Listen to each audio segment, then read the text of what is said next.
Okay, look at this. From messy, splashing, nakaka-stress na sink to aesthetic, clean, and super smooth kitchen setup. All because of one small faucet. Kung ikaw to ha, every time naghuhugas ka, basa yung sleeves mo, nagtatalunan yung tasik ng tubig, at para kang nag effort ng sobra just to clean one corner. Same tayo dati. Ang pangit pa ng itsura ng sink, parang luma, chaotic, hindi cohesive. Pero swear, biglang nagbago lahat ng kinabit ko tong 360 degrees rotatable universal silicone faucet. As in instant upgrade talaga.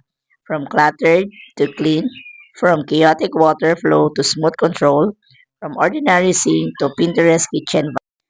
Umiikot siya ng 360 degrees kaya kahit anong angle gusto mo, kaya niyang sundan. No more awkward bending, no more basang damit. May two outlet modes, soft spray for washing veggies and plates. May direct mode din pag kailangan mo ng lakas pang tanggal ng mantika. Tapos silicone yung body niya kaya sobrang flexible niya. Hindi kalawangin, hindi matigas, hindi mahirap galawin. Plus, ang linis niya tingnan. Minimalist, modern, aesthetic, parang bagong renovation kahit 188 pesos lang ang kanyang presyo. So, if you want your kitchen to transform from nakaka-stress to satisfying,